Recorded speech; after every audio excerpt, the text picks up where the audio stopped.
días. Y lo primero de todo, mil gracias a todos los presentes y a todos los que nos están viendo en streaming. Es un honor estar en esta universidad, en este acto organizado por Fundación INADE, por la Universidad de Coruña, por la cátedra y mil gracias por la oportunidad de estar aquí con 4 magníficos profesionales que podríamos intercambiar papeles y moderar la mesa a cualquiera de vosotros y participar. Y la verdad es que después de la anterior sesión y mesa redonda interesantísima, porque además plantea muchas cuestiones del aspecto que es fundamental, que es la necesidad del profesional y su perspectiva de cómo le resuelve y cómo le ayuda el seguro de responsabilidad civil profesional para ejercer su profesión, ¿no? En los últimos tiempos, yo creo la percepción generalizada es que el seguro en general y en particular de responsabilidad profesional atraviesa tiempos complicados, un poco convulsos en algún momento. Las compañías se están haciendo más selectivas, requieren más información para suscribir la mayoría de los seguros. Además, están afrontando cambios tecnológicos en la forma de contratar, tanto de tarificaciones como de herramientas como de Internet. Tienen una mayor necesidad de rentabilizar su cartera y de ganar más dinero y les lleva a presentar una oferta más personalizada y más adaptada a cada caso, ¿no? Todo esto afecta de forma muy especial al seguro de responsabilidad civil profesional, que además presenta una serie de singularidades quizá que le hacen más sensible que otros tipos de seguros. Diría que básicamente destacaría 2 cosas. Uno, que los seguros de responsabilidad civil profesional normalmente tienen un criterio de cobertura distinto del de responsabilidad civil general, cubren siniestros reclamados durante un periodo en lugar de siniestros ocurridos durante el año de seguro. Esto hace muy importante lo que habréis oído llamar muchas veces la mochila de cada profesional, sus responsabilidades pasadas, sus responsabilidades por actuaciones de los años anteriores a la anualidad de seguro, y hace crítico el que el seguro tenga una retroactividad que cubra esas responsabilidades del pasado, que en muchos casos y como algo idóneo debería ser ilimitada, mientras no haya prescripción y le puedan reclamar cualquier responsabilidad a ese profesional, ¿no? Bueno, todo es para, digamos, debatir todas estas situaciones y cómo afectan a cada colectivo. Tenemos a 4 compañeros del sector asegurador, que los nombro y los presento. Por un lado, Alicia Romaní. Alicia es responsable viene de ASEMAS, es consejera de ASEMAS y tesorera del Colegio de Arquitectos de Coruña. De Galicia, ¿no? Y nos va a hablar de responsabilidad civil profesional de los arquitectos. Tenemos también a Pilar. Pilar, encantado. Pilar es responsable del Departamento de Seguridad de RC Profesional y de Caución de AXA Seguros Generales y muy especialista en distintas especialidades de seguros de responsabilidad profesional y nos va a hablar sobre todo de economistas. Luisa San Clemente, responsable de suscripción de responsabilidad profesional de QB, de la compañía de seguros QB, también buena conocedora de distintas líneas y colectivos y nos va a hablar de profesiones jurídicas. Y César Morales, César de Berkeley, responsable de desarrollo de negocio de Zona Norte, que también muy conocedor de distintas facetas de estos seguros y en particular de profesiones médicas, ¿no? Y mi idea era haceros una pregunta a cada uno de vosotros para que nos contéis un poco las singularidades de cada especialidad y un poco una semblanza general de las dificultades de los profesionales que aseguráis o que representáis y luego plantear unas preguntas más comunes de distintas especialidades, ¿no?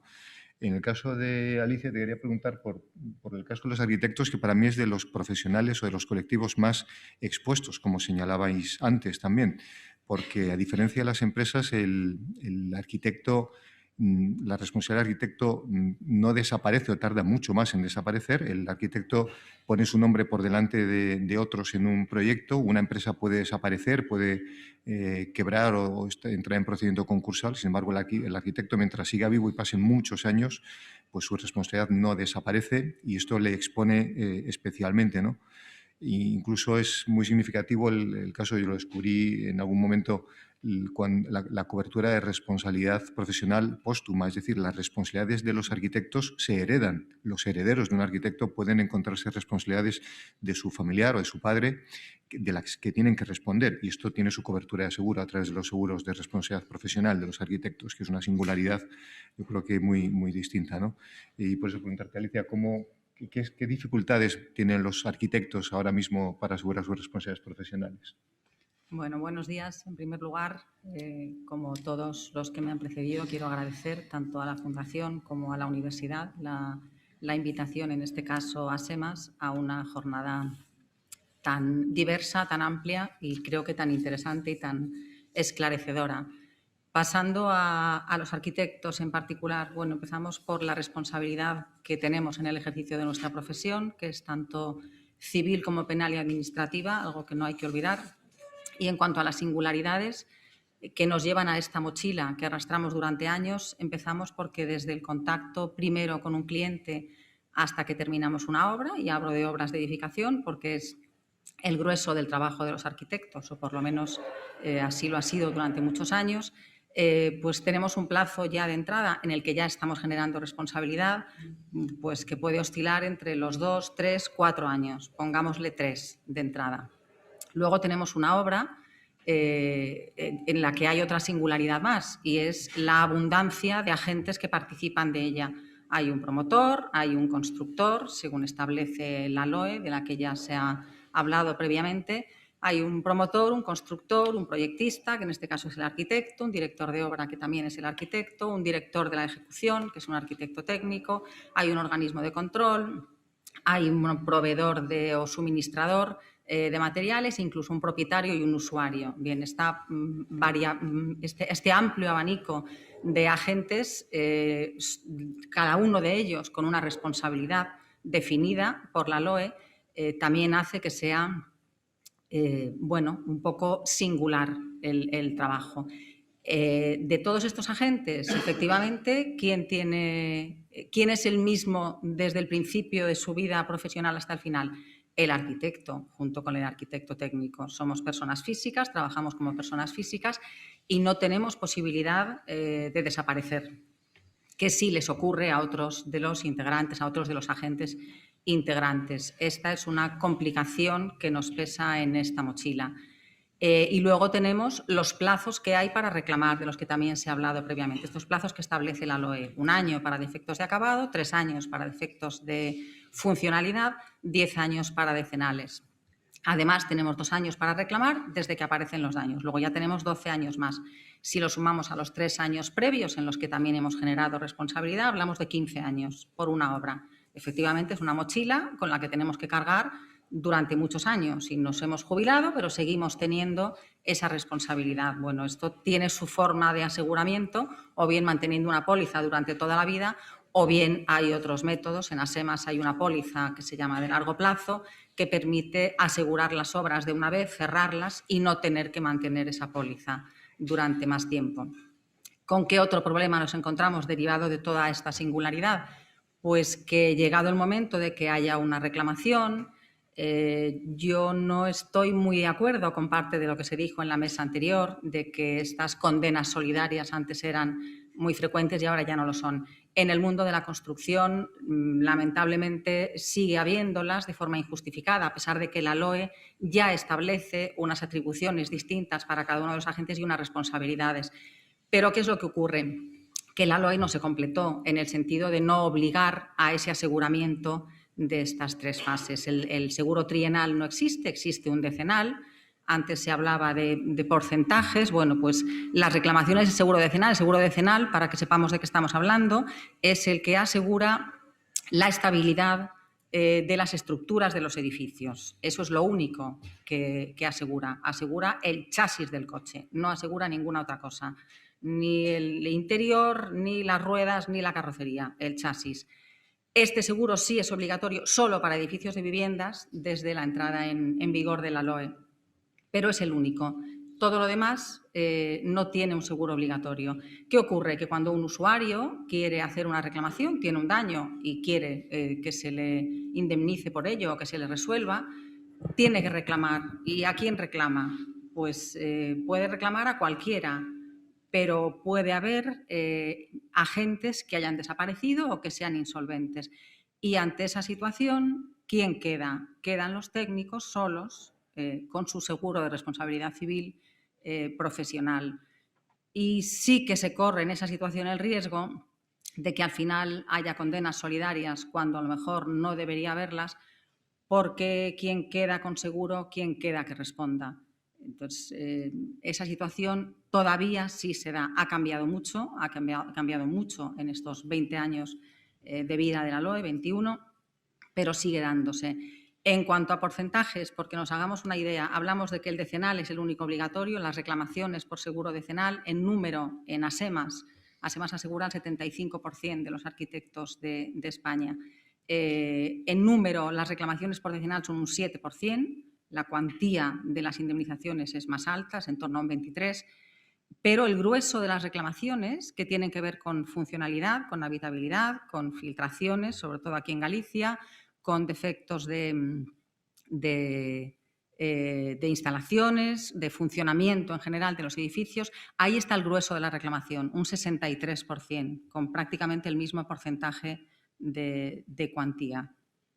Esas son parte de las singularidades. Luego tenemos una responsabilidad penal, una responsabilidad administrativa, que también tiene sus particularidades. Creo que no me debo alargar más. Una duda que te iba a preguntar. Aparte de posibles errores profesionales, entiendo que al cualquier arquitecto, en esta casuística, le pueden llegar discusiones contractuales entre el arquitecto y la propiedad que se traten de vestir como errores profesionales, o a veces algún caso de lo que llamaría de actos normativos, de temas de licencias, por ejemplo, de edificabilidad. ¿Esto acaba llegando a las como reclamaciones de responsabilidad civil profesional? A ver, como reclamaciones puede llegar casi cualquier cosa. El trabajo de un arquitecto, yo me he centrado en la edificación, pero el trabajo de un arquitecto es amplísimo, se pueden hacer muchas cosas. De todo aquello que se puede hacer durante la vida profesional, todo es susceptible de una reclamación, efectivamente, problemas de incumplimientos urbanísticos o discusiones, claro, contractuales con el cliente, pues porque el presupuesto no le parezca acertado. En fin, cualquier acto profesional es susceptible de una reclamación. Sí llegan. La mayor parte de ellas, como decía el representante del colegio, Fernando, en la mesa anterior, efectivamente, grietas, fisuras y humedades. Eso es el porcentaje más alto de las reclamaciones. Pero puede llegar cualquier cosa, sí. Bueno, interesante y muy expuesta a la profesión de arquitecto, sin duda, a reclamaciones. De ahí esa mochila. Esa mochila. Bueno. Sí, tenemos una siniestralidad considerable. Bueno, cambiando de colectivo, Pilar, sobre el mundo de los economistas y las distintas especialidades y disciplinas de los economistas, algunas de ellas incluso tienen seguros obligatorios de los que tienen que responder. ¿Qué diferencias hay entre estos colectivos, entre estas distintas disciplinas de economistas y qué dificultades tienen? Bueno, en primer lugar, agradecer estar aquí en nombre de AXA. Es un auténtico lujo. Y yendo ya a la yugular para no comerme los minutos, en el caso de los economistas lo que tenemos sobre todo es diversidad. Exclusivamente para utilizar el término economista hay que ser colegiado. Si no, se puede ejercer como asesor fiscal, pero puede ser un economista o un abogado o cualquier otro tipo de profesional de los que llamamos profesionales del asesoramiento de cuello blanco. En ese entramado de lo que sería asesoramiento fiscal nos encontramos pues, que ahí se incorporan muchísimas actividades nuevas o adicionales dentro de esa diversidad, es decir, entramos dentro de lo que serían las asesorías y ya te encuentras una empresa, una mercantil que hace asesoramiento fiscal, laboral, protección de datos, gestoría administrativa y un cúmulo de actividades que al final hacen un todo. Ahí en general no hay seguros obligatorios y más o menos de las carteras y no hay creo que no se siente esa necesidad de aseguramiento y el nivel en el que están expuestos a efectos de responsabilidades civiles, penales y administrativas. Y bueno, todos yo creo que nuestros compañeros estamos muy expuestos, pero Hacienda somos todos. Entonces, sí que se encuentra bastante expuestos a lo que es la actividad tributaria y fiscal y que en momentos y ciclos de crisis es especialmente activa. Otro apartado, otra actividad que englobamos dentro de lo que serían los economistas es la actividad de administración concursal y que bueno, es una actividad ahora mismo que va en boga, también muy unida a lo que son los ciclos de crisis. De hecho, una de las medidas del Gobierno para el COVID es la mora para presentar los concursos, para presentar el concurso. y eso vence el próximo 30 de junio. Creemos que estamos viviendo como una especie de calma y a partir del día 30 de junio empezarán a emanar y a presentarse muchísimos concursos y, por consiguiente, esto va a ser la actividad se va a multiplicar y las cifras de las que se habla, comparándolas con la última crisis en relación con el impacto con el COVID son alarmantes. ¿Qué es lo que pasa cuál es el aseguramiento? ¿Cuál es el aseguramiento para administradores concursales? Entramos en el mundo tan interesante y tan intenso de lo que son los seguros obligatorios. Ahí las compañías tenemos que estar preparadas y siguiendo lo que es las normativas, que es muy viva en cuanto al diseño y a las modificaciones y a lo que nos exigen. Debemos de los administradores concursales, hay varios aspectos que son importantes en cuanto a las pólizas. Una de ellas, que es fundamental, es la suma asegurada. Para un administrador concursal persona física estándar, límite mínimo es de 300.000 euros. Si va a estar incluido dentro de más de 3 concursos públicos, el límite es de 800.000. Si es para especial trascendencia, 1.200.000, 1,5 millones. Y si es para empresas aseguradoras o empresas que estén involucradas en mercados de valores, 3 millones. Si eres persona jurídica, entre 2 millones, pudiendo llegar hasta 4 millones. Es un tema que es muy importante, pero muchas veces nos encontramos con que te dicen, hola, soy economista, administrador concursal, suma asegurada 150.000. No, es que no puede ejercer, porque en las compañías aseguradoras estamos obligadas de trasladar e informar a los juzgados, primero, la póliza está en vigor, la póliza se renueva, si la póliza se cancela y cualquier tipo de modificación. Hay otro aspecto importante, es la delimitación temporal de la póliza. Mencionaba Julián la cobertura en base a criterio de reclamación y claims-made o retroactividad básica de lo que son los productos de responsabilidad civil profesional, la modalidad de responsabilidad civil profesional que viene de mercados anglosajones. Pero adicionalmente, en el caso de administración concursal, lo que se le exige es que la cobertura, una vez el administrador haya cesado del concurso, tenga 4 años más para reclamaciones que procedan de la masa activa.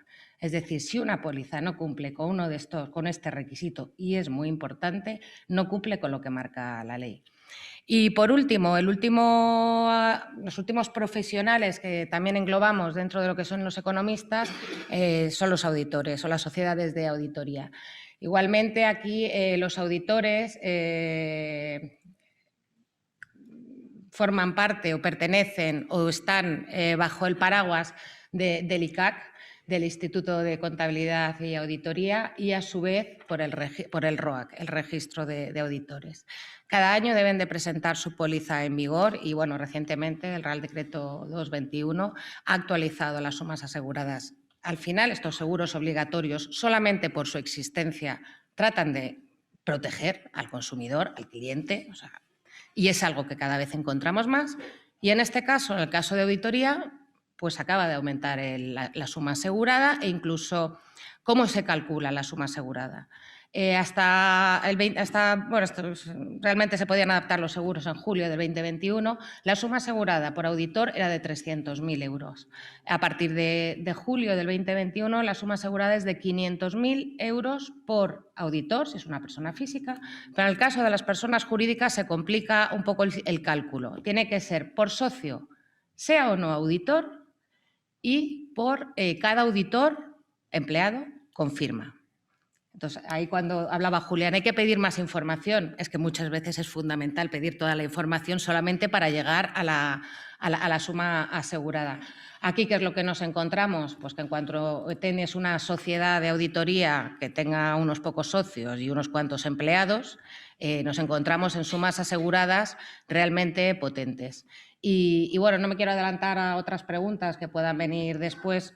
Obviamente, cuando nos encontramos ante seguros obligatorios que exigen sumas aseguradas elevadas, es porque realmente el siniestro que nos podemos encontrar es potente, es de intensidad. Y no sé si he consumido mi tiempo. Muchas gracias, Pilar. Perfecto. Luisa, sobre los colectivos de profesiones jurídicas, quizá el más extenso sea el de abogados, el de ejercientes del derecho, pero hay otros colectivos de procuradores, notarios. ¿Hay diferencias de necesidades aseguradoras entre unos y otros? Bueno, primero agradecer a la Fundación y a la universidad por organizar la jornada. Yo, respondiendo a tu pregunta, más allá de los límites, franquicias y primas que cada colegio tiene, independientemente de su actividad, además, porque no todos los colegios son iguales, todo depende un poco de la siniestralidad. La estructura de las pólizas para estos tres colectivos suele ser muy parecida. Todos tienen su capa, o sea, su responsabilidad profesional, la cobertura, y luego tienen daños a documentos, deshonestidad de empleados, se cubre a la Junta de Gobierno, se da la responsabilidad civil de explotación en el ámbito de oficinas y demás. Yo creo que la gran diferencia entre los tres radica en la modalidad de aseguramiento, porque en los procuradores viene siendo ya muy extensivo desde hace muchos años que la mutualidad de procuradores ofrece muchas opciones para los procuradores para que compren su seguro de manera individual y particular, no tienen que ir con el colegio. Esto va a depender, tienen distintos límites de opciones de límite y depende un poco de la siniestralidad y de las necesidades de cada procurador. Existe otra modalidad también, que es que el tomador sea el colegio de procuradores, pero los colegiados tienen opciones distintas de límite y ellos eligen según lo que necesiten. Esto cambia con relación, por ejemplo, a los abogados y los notarios, que normalmente tienen la póliza del colegio con una capa básica y ya, como tú comentabas antes, si quieren ampliar su límite, pues lo amplían y tienen que pagar una prima adicional. El problema está en que desde hace un par de años, con el endurecimiento de mercado, las primas han subido e incrementado muchísimo y esto acompañado de la mala siniestralidad de algunos colegios ha hecho que se encarezca mucho. Entonces, lo que yo veo que ha ocurrido a partir del año pasado más o menos es que lo que los colegios optan es por una suscripción individualizada, con lo cual lo que se hace es que se cotiza con unos tramos de prima dependiendo de la siniestralidad de cada colegiado. De esta manera no se castiga a todos los colegiados por la mala siniestralidad de unos cuantos. Entonces, si hay algunos, normalmente, por ejemplo, en colegios de 1.200 colegiados se echa solamente a 4. No es algo que ocurra, pero sí que se les cobra una prima mayor a aquellos que han tenido más siniestros que a aquellos que no han tenido nada. Y el ejemplo que dices, ¿se les llega a echar a esos 4? Sí, y ya se tienen que buscar un poco la vida, que estos son los que tienen el problema, pero yo creo que es justo, porque lo que no se puede es, porque 4 colegiados tienen una siniestralidad nefasta, se castiga a todos los demás. Y esto es lo que se ha venido viendo ahora en abogados, por ejemplo, para estas próximas renovaciones, es lo que se va a hacer. Bueno, hay colegios y colegios. No Sí. todos los colegios lo aceptan. Como compañía Bueno, aseguradora, claro, nosotros lo proponemos, es decir, cuando son casos que incluso las juntas y los colegios Sí. ven, dices que no, porque es que si no, todo el colectivo se va a tener que ver impactado. Claro. O sea, pero no siempre es aceptado por todos Ya. los colegios, es la negociación. Fijaros, de hecho, y ahora vamos a la profesión médica, pero una de las dudas que tenía y que yo creo que comenté con César era si se podía dar en España la situación que a veces vemos reflejada en películas americanas o en series, donde un abogado o un médico tiene que dejar de ejercer porque no renueva su seguro, porque no es capaz de renovar su seguro por distintas circunstancias, por siniestros, por licencias. ¿Se puede dar esa situación en España? Yo pienso que no va a ocurrir, porque al final el colegio siempre encuentra opciones. Normalmente las compañías, como te digo, es muy raro el caso en el que se echa un colegiado. Normalmente se les da una opción, aunque sea con una prima más cara, pero siempre hay opciones. Y si no, siempre existen las agencias de suscripción que te cotizan de manera particular y donde tú compras el seguro de manera independiente. Bueno, como dice Pero Pilar, Sí, pero hay situaciones extremas. Pero es decir, sí. yo, por ejemplo, BDO, el auditor de Pescanova, que ha sido condenado pues, a 126 millones, Ya, claro, eso- me parece muy complicado que vaya a encontrar una aseguradora aquí, en el Lloyds o donde sea que le aseguren. Pero eso pueden ser casos extremos, pero sí. Y como decía Pilar, hay colegios y colegios. Puede haber muchos colegios que no acepten esa situación y que no dejen que su seguro colectivo excluya a determinados o a un número de colegios por conflictivos que sean o por siniestros que den, ¿no?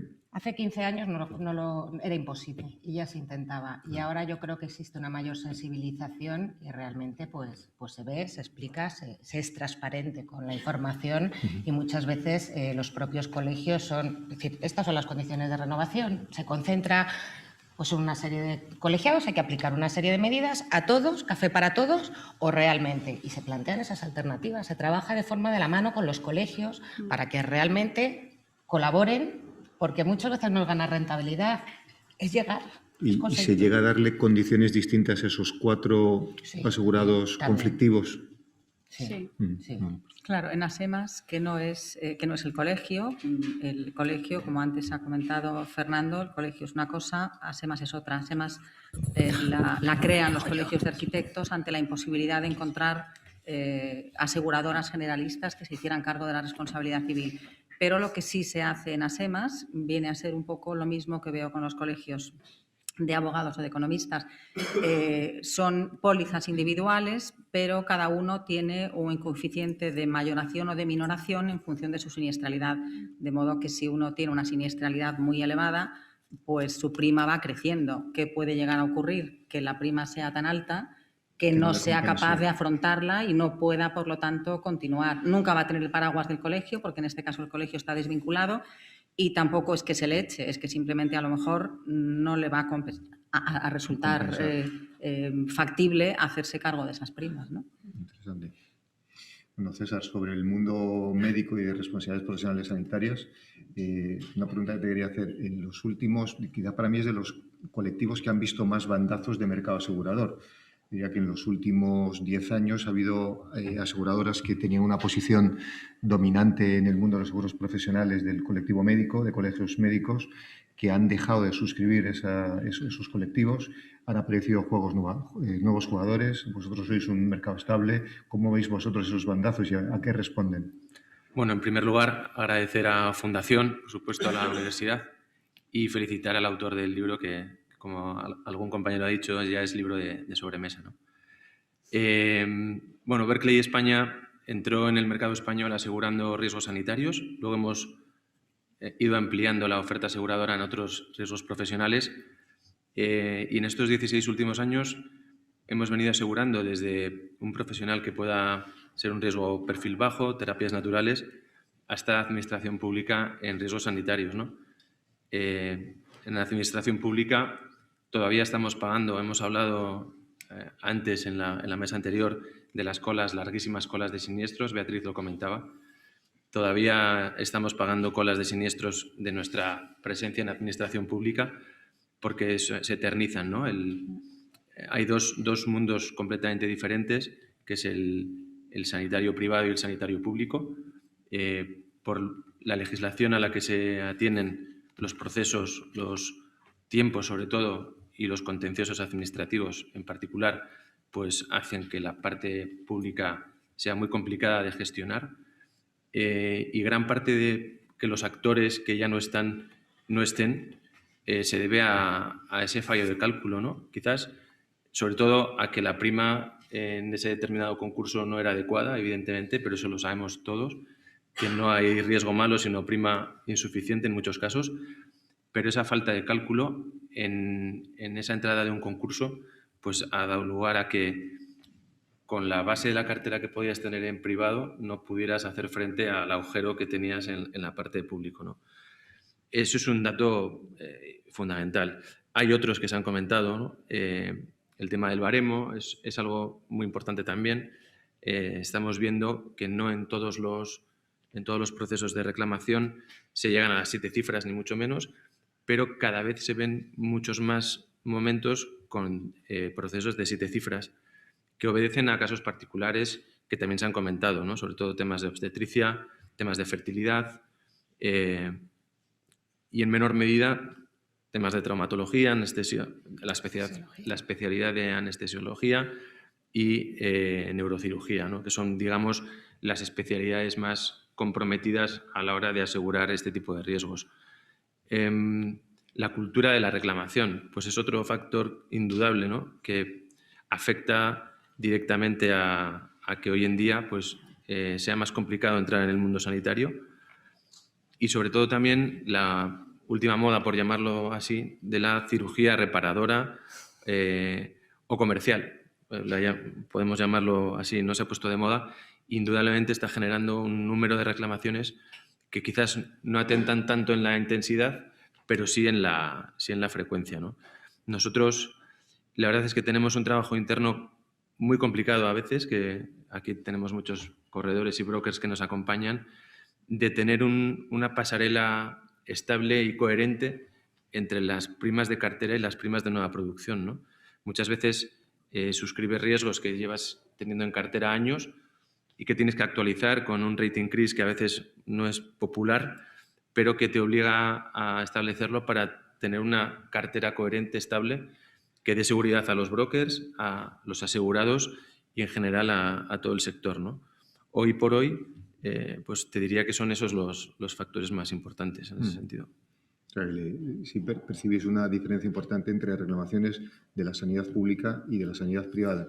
Sí, de hecho, hay incluso algún gobierno autonómico que actualmente tiene concursos desiertos precisamente por las primas insuficientes. Otras cosas pueden incluir también los pliegos, ¿no? Pero se pueden salvar más. Puedes incluir alguna excepción, alguna exclusión, como hablaremos quizás luego, pero sobre todo la prima insuficiente ante un riesgo que tiene una siniestralidad importante, hablando también de los daños reputacionales, que eso es otra historia también, hace que es un punto a tener muy en cuenta. A ver, yo ahí estoy totalmente con lo que dice César, porque yo trabajé en una de estas compañías que fueron en aquel momento líderes del mercado, pues junto con Zurich, de St. Paul, y muchas veces cuando estabas renovando los concursos públicos, estabas recibiendo por lo largo que son los procesos, las cajas de los siniestros, que con que tuvieras 5 baby case dentro, o sea, no los tenías computados, tenías los actuarios, todo el mundo analizando, revisando, acompañando al cliente. Si estabas ahí era tu línea de negocio, pero no tenías toda la información, no, porque lo estabas recibiendo en ese momento. Sí. Entonces lo has clavado exactamente con cómo estaba el sector y lo difícil que era manejar el sector público. Y que realmente algunos están sin seguro, o se actualizan o se quedarán así, lo cual es un riesgo también para lo que es el personal médico. Sí, así es. Os quería preguntar, ¿cómo se comporta en cada uno de los colectivos o en vuestros colectivos las siniestralidades? Pues yo creo que hay una combinación entre frecuencia muy elevada y casos de intensidad, dependiendo de las profesiones, ¿no? Hablabas antes de reclamaciones médicas, César, de 7 cifras. Sí. O sea, que tenemos de los dos tipos de reclamaciones, mucha frecuencia y además reclamaciones de importe muy elevado. Sí, quizás en aquellas actividades médicas con mayor frecuencia el impacto inicial con una franquicia adecuada lo puedes corregir, ¿no? Y sobre todo con una masa de primas importante. Al final, aquellos actores nuevos que entran en el sector sanitario necesitan masas de primas importantes para hacer frente a los siniestros, que los tendrán seguro. Y eso puede hacer a veces que su prima de iniciación en el sector sea muy baja, ¿no? Rompiendo quizás a veces un momento estable o de concurrencia de varias compañías en el sector que hacen que las primas pues sean coherentes. En siniestros de intensidad, como hablábamos antes, ahora mismo por lo que se ha hablado del baremo y por criterios que pues al final son públicos, ¿no? Obstetricia, fertilidad, etcétera, hemos pasado de ver que en los últimos 5 años, 5 años atrás podía haber 1 o 2 reclamaciones, a que ahora ya no nos resulte tan alarmante ver en los periódicos o en la prensa que haya una reclamación o ya un pago de indemnización de 7 cifras, ¿no? Ya lo vemos hasta coherente y no va a parar. Prefiero que al final entre la cultura de la indemnización, el coste de la vida y evidentemente el daño que se genera, las indemnizaciones pues serán increciendo. En arquitectos, en abogados, en economistas, ¿veis esa misma tendencia de creciente de siniestralidad, de frecuencia y de importes? Absolutamente, absolutamente. Y además que lo que trasladaba antes, en periodos de situación de crisis económica se reclama mucho más. Además que se incrementa también el intento de fraude, para que nos vamos a engañar. Entonces todo eso te lastra y además las cuantías que se indemniza son cada vez superiores. Si vemos una foto de ahora con hace 10 años, los que seamos más viejos en el sector, es absolutamente, y yo creo que no va a parar. Entonces, también eso se combina con que hemos llevado un ciclo de bajadas de primas, bajadas de primas, bajadas de primas. Entonces, crea esa inestabilidad. Y bueno, quizá por el tema del COVID y todo eso, quizá el sector que comenta César puede estar más impactado, pero bueno, nosotros también suscribimos lo que llamamos la UMEDMA, lo que habla de terapias, residencias, y te puedes encontrar que hay algunas áreas que han estado especialmente impactadas, o sea, ya no más allá de los economistas, pues el tema de o los administradores concursales, con el tema de la moratoria, pero bueno, ha habido actividades que están tremendamente... Y no va a parar, y ves que incrementa. Sí, digamos, se junta la tendencia, la mayor mentalidad a reclamar, la mayor exigencia del cliente o del consumidor, que en épocas de crisis se recurre más al seguro con quien trabajas para cuadrar cuentas. Todo eso se suma en que la siniestralidad empeore de estos colectivos. Pero igual que nos puede pasar a cualquiera de nosotros con nuestro seguro del hogar, del auto, no sé qué, no sé cuántos, pues lo mismo con el seguro de responsabilidad civil profesional. Y como apuntaba antes Fernando en la mesa anterior, ¿creéis que el que exista una póliza que se aporte en una reclamación es un incentivo para que haya más reclamaciones o para que se reclamen cantidades más altas? Yo creo que sí. A ver, también es una de las cosas por las que se contratan primeros tramos y segundos tramos. Te demandan, te presentas una póliza de 150.000, ya veremos por dónde va la reclamación. Si presentas una póliza de 7 millones, pues a lo mejor la suma asegurada o tu perjuicio, en nuestro caso que hablamos más de perjuicio patrimonial o bueno, en el caso de daños personales, que puede haber un poco más de tema humano, social, sí, por supuesto. Por supuesto que impacta. Hay actividades en cada uno de los sectores que son más agravadas que otras y estos tienden a comprar más límite. Por ejemplo, en abogados, después del COVID, todos aquellos abogados que se dedicaban al derecho laboral, con todo lo de los ERTEs y todo esto, pues evidentemente han tenido muchos siniestros, han tenido muchas reclamaciones. Luego los que hacen fusiones y adquisiciones también tienden a tener más reclamaciones, entonces todos ellos también compran más límite. Pero sí ha habido una cultura, también hablaban de la cultura antes, hay una cultura de reclamación mucho más amplia que hace unos años. Y ahí las compañías yo creo que estamos más contenidas. Antes alegremente podías dar de 20, 30 millones... Y ahora pues analizas esa información, dónde vas a estar, perfil de cliente, perfil de los clientes de nuestro asegurado, porque también dependiendo del perfil del reclamante, ya no hay tanta alegría de suma asegurada, es decir, dentro de que estamos en un ciclo más duro y nos exigen ser mucho más rigurosos, siempre lo hemos sido, pero ahora se nos exige más. Adolfo, yo creo que tenemos alguna pregunta del público que nos escucha, ¿no?, desde sus casas. Sí, nos hacen una pregunta para SEMAS, nos dicen... ¿Qué ocurre cuando recibís una reclamación de un arquitecto por vía penal? Si tiene o no tiene cobertura y cómo canalizáis este siniestro. Como sí tiene cobertura, la asistencia, naturalmente, se canaliza como cualquier otra reclamación. Se atiende igual, son asuntos especialmente dolorosos por razones evidentes, y además muy dilatados en el tiempo, se dilatan mucho con una presión grande. Sí, se atienden a través de la póliza de responsabilidad civil, siempre que lo tenga incluido, que casi todas lo tienen, sí. La misma pregunta la hacen para Pilar. Me dice, en el supuesto caso de un economista que pueda recibir una reclamación por vía penal, si estaría cubierta por la póliza y cómo se canaliza también este siniestro. Esta es la primera pregunta. Al final, las responsabilidades penales tenemos la cobertura de fianza y defensa civil y penal, porque al final las penales pueden llevar a responsabilidades civiles y, bueno, de momento se atienden, pero se tramitan. La segunda pregunta es para ti también, Pilar, es la siguiente. En el caso de la actividad de una administración concursal, ¿se están cubriendo las reclamaciones motivadas por la derivación de la responsabilidad hacia el administrador concursal en base al artículo 43 de la Ley General Tributaria? ¿Habéis recibido reclamaciones por este motivo? Y si es así, ¿cuántas? A ver, esto no es un tema nuevo, esto ya venía en la anterior, lo que eran las antiguas quiebras, pero sí es un tema muy, muy de moda, es muy buena pregunta. El criterio de las compañías siempre ha sido no vamos a cubrir lo que es la deuda de una empresa concursada, y es una de las grandes exposiciones en las que se encuentran lo que son los administradores concursales.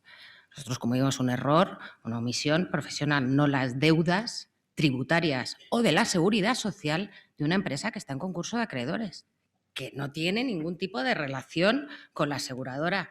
A ver, yo creo que la ONG Seguros Sin Fronteras, lo siento, pero no, pagamos donde tenemos que pagar, pero no, o sea, y es un tema que sí que es cierto que está muy de moda, pero no es objeto de cobertura de las pólizas.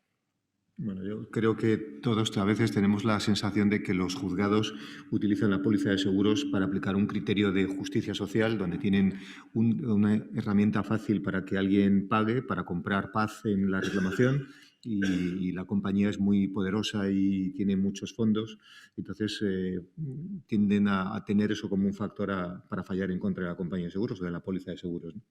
Por eso siempre se dice que es mejor llegar antes a un acuerdo. Claro. En tribunales, pues estamos todos expuestos, pero si hay que pelearlos, hay que pelearlo. Claro. Es un contrato.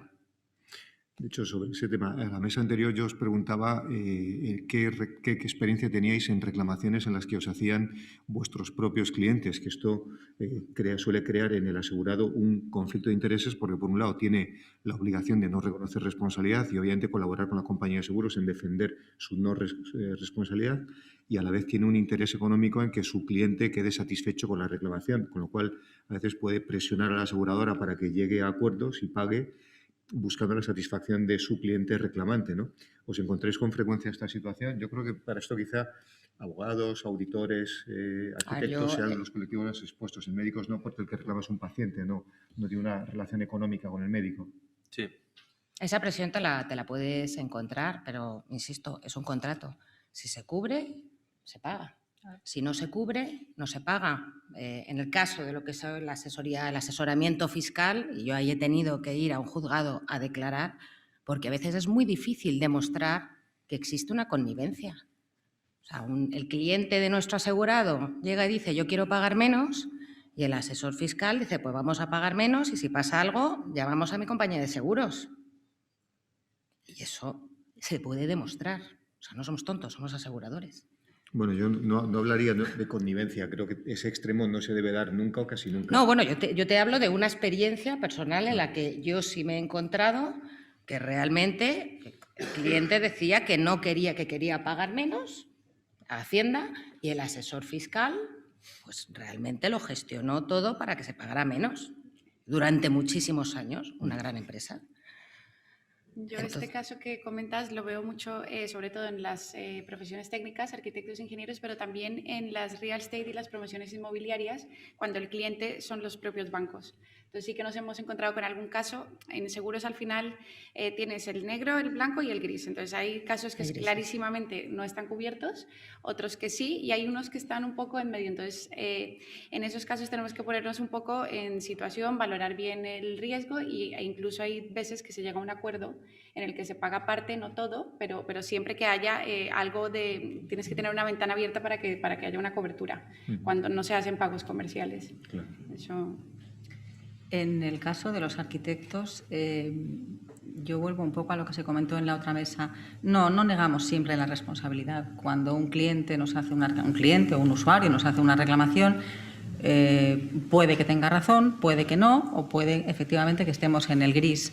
Asemas lo recibe como cualquier otra reclamación, lo estudia, tiene sus abogados expertos, sus peritos expertos. Si hay responsabilidad, se paga lo que se considere que hay que pagar, se intenta llegar a un acuerdo, evidentemente. Si no la hay, no se paga, y si la hay a medias, pues generalmente acaba decidiéndolo el juez. No hay una negativa de entrada, el seguro está para cubrir los hechos que tienen cobertura y eso no tiene vuelta. Si hay responsabilidad, se paga. Otra cosa es lo que se pague, que muchas veces se pide mucho más de lo que es y luego se llega a un acuerdo. Aquí no tenemos baremos, aquí tenemos obras que hay que reparar y pueden costar X o X elevado a X. Pero bueno, es bastante sencillo. Lo que está en la póliza tiene cobertura y lo que realmente es lo que dice la póliza que es, se paga, sin más. Y lo que no. Que al mutualista le parezca bien, mal, que se queje. Bueno, el mutualista se pone en manos de equipos expertos y tiene que estar a lo que diga la compañía en ese sentido. No es un problema. Os quería preguntar también, llevamos 2 años de pandemia y el mercado en este tiempo ha incorporado a las pólizas de profesional determinadas exclusiones de pandemia, de ciber, de protección de datos. ¿La habéis incorporado en los colectivos profesionales de forma generalizada? ¿Lo adaptáis caso a caso? ¿O qué adaptaciones ha supuesto la pandemia en las pólizas de profesional en vuestros colectivos? A ver, yo creo que una de las principales adaptaciones es lo que se denomina pues, la exclusión. La exclusión de ciber, es decir, las pólizas de RC vienen a cubrir RC profesional, pero vamos, yo creo que se está aplicando a todos los ramos. Cubren responsabilidad civil profesional, no vienen a cubrir un ataque de ciber. Es decir, es como si queremos cubrir por una póliza de RC profesional una cobertura de vida, pero se han encontrado algún tipo de situaciones y entonces el mercado de forma generalizada, y yo creo que no somos los únicos porque lo vemos a través también con nuestros competidores, es decir, la póliza de responsabilidad civil profesional cubre responsabilidad civil profesional y se ha incorporado una exclusión específica de lo que son ataques de ciber, quizá por el momento en el que hemos vivido y que ya todo ha sido tan tecnológico. Una ha sido esa, relacionada con el COVID, pues una exclusión de enfermedades infecciosas. Ahora, quizás, pues como llega la guerra de Rusia y Ucrania, todo el mundo está revisando la cláusula de sanciones, que aunque sea un clásico, pues te puedes encontrar con pólizas de los años 70 que no tengas una exclusión de sanciones. Y yo creo que ahora estamos en un mercado eso muy vivo y muy de revisión. Entonces, bueno, en nuestro caso se han incorporado esas dos principalmente y creo que es común en el sector. Sí, en nuestro caso también. Quizás en los últimos años nos ha tocado vivir una época bastante inestable que nos ha obligado a incorporar cambios en nuestros condicionados pues con mayor frecuencia de la deseada, ¿no? Pero los hemos incluido sin mayor problema en ese sentido. Creo que el mercado lo ha entendido también, pero no han sido cambios caprichosos, sino que al final el propio mercado se reordena, ¿no? Y en este sentido pues lo hemos hecho todos. Que además del cambio que hay de condicionados y exclusiones, también el mercado ahora lo que ha hecho es reducir muchísimo sus capacidades, revisar muchísimo su apetito, se controla de una manera mucho más minuciosa que antes lo que se suscribe, lo que no. Y luego, por ejemplo, en el caso de los colegios que se da protección de datos, hay compañías que lo que hacen es que no dejan de darlo, pero se mete una coletilla en la que se mete la exclusión de ciber, pero se da salvedad a la cobertura de protección de datos. A lo mejor se baja un poco el límite, ya no se dan límites tan amplios como antes, pero la protección de datos sí que de momento se sigue dando.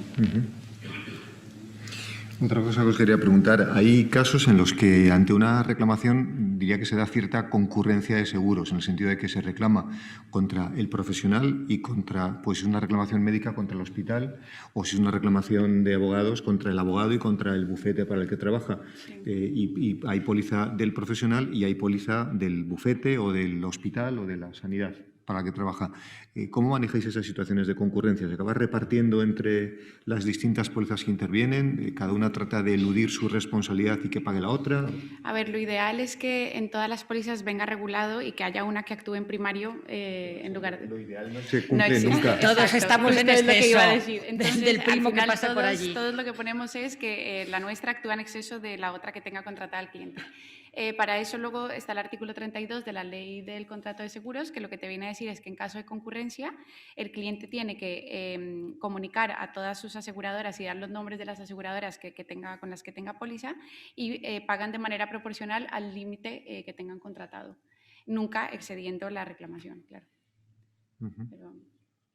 O como decían tribunales. ¿Se da esa situación? Sí, y intentamos que sea con la mayor normalidad posible, ¿no? Sí, es verdad que en ocasiones nos miramos de reojo las compañías y dices, a ver quién me toca ahora, con esta me llevo bien o sé que va a actuar bien y con la otra igual me cuesta más y el proceso se puede alargar, ¿no? Pero bueno, en general, con normalidad. De cada uno de los colectivos os quería preguntar cómo, a la hora de valorar la exposición de cada uno de los colectivos, de un colegio profesional, de una provincia, profundizáis en conocer sus protocolos de actuación, sus exigencias o distintos arquitectos, las medidas de prevención que tienen, digamos, para evitar estar expuestos a reclamaciones o esto no forma parte de los cuestionarios y de la información que le pedís normalmente? A ver, en ASEMAS pueden darse varios supuestos. Puedes entrar sin ninguna carga de trabajo previa, entonces tu carrera profesional empieza con ASEMAS, por tanto lo que haces, hay obligación de declarar cada obra que se hace, hay que hacer una declaración de riesgo por obra, de modo que la compañía tenga información de qué es lo que está asegurando, de qué cuantía, de qué volumen y de qué se trata. Esto que permite que durante los 40 años de vida de la mutualidad se tiene un conocimiento muy extenso de la actividad y de la profesión. Esto ocurre cuando comienzas con Asemas. Cuando vienes de otra compañía y tenías una obra previa, tienes que informar a la compañía de qué mochila traes contigo y regularizar esas primas. Por lo mismo, porque hay que saber qué es lo que se asegura, de modo que la prima que pagues se corresponda con el trabajo que tienes. Entonces, en ese sentido, la información tiene que ser la máxima posible para que tu seguro se corresponda con lo que estás haciendo. Tienes tus tramos de cobertura en función de lo que hagas y tienes un abanico amplio de pólizas, pues si eres funcionario, si eres personal contratado por una empresa, si trabajas en el ejercicio libre de la profesión, si, bueno, depende de a lo que te dediques, es el seguro que tienes, la prima que pagas. Entonces, en ese sentido, cuanta más información haya, mejor. De cara a que se rebaje la siniestralidad o a que mejore el resultado del trabajo del arquitecto. Bueno, hay una formación continua por parte de Asemas, en buena parte en colaboración con los colegios de arquitectos, en formación posgrado, en dar una formación posgrado, de modo que se tenga información primero sobre siniestralidad, sobre sentencias, sobre daños más comunes y luego en una formación continua de cara a mejorar ese resultado. Eso sumado a esta bonificación o no bonificación en función de la siniestralidad, pues es lo que va ajustando la situación de cada uno de los mutualistas dentro de su seguro. Sí, fijaros, os cuento una anécdota. Nosotros nos dedicamos a asegurar otro tipo de responsabilidades profesionales, más de constructores, de ingenierías y de proyectos. Y yo siempre a nuestros clientes, a nuestros compañeros, les cuento que el seguro profesional cubre el currículum vitae del profesional al que asegura. Cubre la posibilidad de que te equivoques, pero claro, diferencia cuando uno construye puentes o diseña puentes, le pregunta cuántos puentes ha diseñado y cuántos se le han caído o cuántos problemas ha tenido. Si eres bueno diseñando puentes y no se te caen, yo te aseguro tus posibles errores profesionales diseñando puentes. Ahora, si la mitad de los puentes que diseñas se te caen, igual no te quiero asegurar. Claro, no es lo mismo efectivamente que empieces a trabajar y no tengas un expediente criminal del pasado a que lleves 15 o 20 años diseñando puentes. Entonces sí quiero conocer tus antecedentes y cuántos puentes has diseñado, cuántas obras has supervisado y qué problemas has tenido en esas obras para valorar tu profesionalidad y tu experiencia, porque lo que aseguro es tu currículum vitae, aseguro tu experiencia y la posibilidad de que te equivoques, obviamente, y alguien te reclame, ¿no? Y me decía Adolfo, bueno, tenemos una pregunta. Sí, tenemos aquí dos preguntas, una va para Asemas. La pregunta es, estamos viendo cómo algunos colegios de arquitectos han contratado pólizas colectivas para sus colegiados. ¿Cuál es su opinión respecto a las ventajas o desventajas? Y si Asemas los hace también. Y la otra pregunta, que también es general para la sala, es, actualmente estamos viendo cómo hay un incremento de la siniestralidad, cómo las aseguradoras dejan de cubrir ciertos riesgos, dejando a los asegurados sin cobertura, o a los que se les culpa de la siniestralidad. Pero creen que también se debe a la mala gestión de las carteras por parte de las aseguradoras, la no actualización y la regularización de las primas, la entrada en negocios con primas comerciales no técnicas. Es otra pregunta que hacen virtualmente. Bueno, empiezo por las pólizas colectivas. Como decía, Asemas fue creada por los colegios de arquitectos, pero no está dentro de los colegios de arquitectos. Ante esta imposibilidad de encontrar aseguradoras, Asemas no ofrece pólizas colectivas, ofrece pólizas individuales y cada uno paga cada uno contrata la póliza que quiere y paga dentro de lo que considere que le va a hacer falta. Sí hay colegios, en España no el de Galicia no tiene ninguna póliza colectiva, sí hay varios que la tienen. Bueno, puede darse un caso que tiene un poco que ver con esta concurrencia de la que se hablaba antes, ¿no? Hay colegios que sí la ofrecen y prácticamente de forma gratuita a todos sus colegiados. bueno, pues como ayuda en principio. Es una ayuda en cierto modo envenenada, porque en algunos de los casos de los que yo tengo conocimiento son pólizas prácticamente gratuitas que ofrece el colegio y que tienen una franquicia. Después el colegiado, pues como esa póliza es muy bajita, contrata otra póliza para que le dé una cobertura que entiende que se ajusta a lo suyo, con ASEMAS o con quien considere oportuno. ¿Qué pasa en caso de que llegue una reclamación? Que él tiene su póliza y está muy convencido de que la póliza que se ha hecho le va a cubrir, pero le viene por detrás la póliza gratuita del colegio que, vaya por Dios, tenía una franquicia.